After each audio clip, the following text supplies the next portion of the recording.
Bak bom waktu, hubungan Ruben Onsu dengan Sarwenda akhirnya meledak juga. Meski selama ini kedua belah pihak telah mencoba untuk saling menahan diri.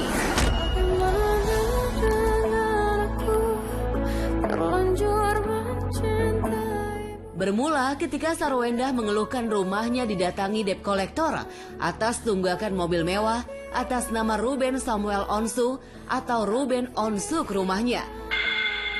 Pihak Ruben menyayangkan sikap Sarwenda yang seharusnya menyampaikan hal itu kepada Ruben langsung, tetapi sebaliknya malah menyampaikan hal itu melalui media dan membuat situasi jadi memanas.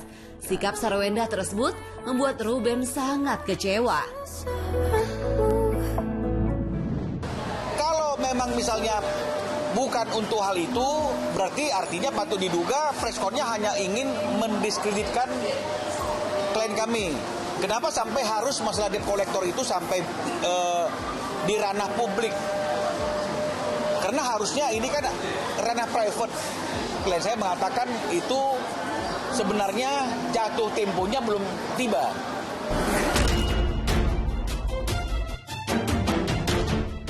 Sarwenda sendiri mengaku tidak tahu apa yang harus dilakukan ketika rumahnya didatangi oleh debt collector. Ia bingung mengapa para penagih tersebut mendatangi rumahnya, padahal dalam tagihan tersebut jelas tertera alamat Ruben berbeda dengan tempat tinggalnya. Tak hanya itu, mobil tersebut dibeli Ruben setelah dirinya resmi bercerai dari Sarwenda. Kalau misalnya kemudian ada orang yang datang ke rumah kediaman S, ini yang salah siapa sebenarnya ini? Yang salah S-nya, debt kolektornya, atau kita yang bereaksi terlalu berlebih-lebihan? Karena masyarakat Indonesia tahu kok bahwa S dengan klien kami itu sudah bercerai. Sudah tidak tinggal bersama-sama lagi. Lalu kenapa datangnya kok ke rumah S? Ini orang waras enggak nih? Kalau memang orang yang datang itu salah alamat, kita tinggal bilang, kamu salah alamat. Karena yang memiliki tanggung jawab dan kewajiban adalah orang lain, bukan saya. Wenda ini nggak ada pengalaman, ya belum pernah sama sekali didatangi debt collector. Tiba-tiba kejadian datanglah debt collector. Debt collector ini pun datang juga dari sesuatu yang dia tidak ketahui. Ya, pada saat debt collector datang, dilihat suratnya, surat tugas memang ada. Tetapi dicek siapa yang meminjam ternyata RSO. Ya, jadi kaget loh, ini kan ternyata mobilnya juga bukan mobil yang didapat waktu sebelum pernikahan, pada saat pernikahan bukan. Jadi setelah perceraian mobil ini dibelilah. Nah, tapi ya itu kami tidak masuk ke ranah itu. Tetapi yang bikin kaget kenapa kok masih disangkut pautkan, ya kan, posisi klien kami rumahnya di situ, ya kan, masih disangkut pautkan, debt collectornya datang gitu. Itu yang membuat klien kami kaget dan klien kami nggak nyaman, ya. Ditambah dia kan perempuan ya, jadi dia sangat takut lah, ya. Meskipun di situ ada security, tapi tetap takut lah dia sebagai perempuan. Ruben mengaku masih menanggung biaya hidup bulanan Sarwenda dan anak-anak. Biaya tersebut tidak kecil, yakni 200 juta setiap bulannya. Dalam banyak hal, Ruben memang selalu mengutamakan keperluan Sarwenda dan anak-anak terlebih dahulu, termasuk membelakangi pembayaran cicilan mobilnya, sehingga harus menunggak. Lantas, bagaimana reaksi Sarwenda atas pernyataan pihak Ruben Onsu tersebut? Ruben itu orang yang bertanggung jawab. Ya, mungkin teman-teman media dan masyarakat juga perlu tahu, ya. Yang saya ungkapkan ini bukanlah sesuatu hal yang ingin memojokkan siapapun, tapi ini fakta kebenaran yang harus disampaikan, ya.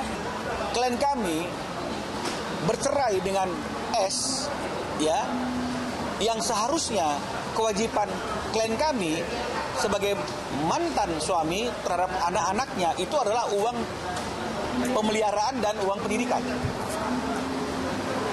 Betul ya? Banyak orang-orang yang ketika diberikan tanggung jawab kecil saja per bulannya untuk biaya pendidikan dan pemeliharaan nggak dilakukan, betul tidak? Tidak dilakukan karena tidak ada berat untuk melakukan eksekusinya, ya nah. Tapi kita boleh lihat teman-teman sekalian, dari mulai perceraian di tahun 2024 di 1 September, Ruben Ruben tiap bulan itu memberikan biaya kepada S senilai Rp242.629.000 di negara ini yang tidak pernah mengalami pasang surut. Betul ya? Yang penting niat dan etikanya baik. Jadi klien kami itu lebih mengutamakan segala sesuatunya adalah demi kepentingan anak dan S yang nyaman.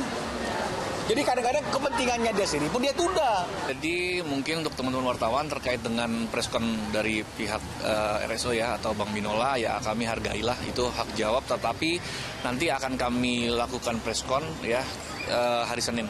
Ya, tunggu aja untuk waktu dan tempat, nanti mungkin akan kami infokan.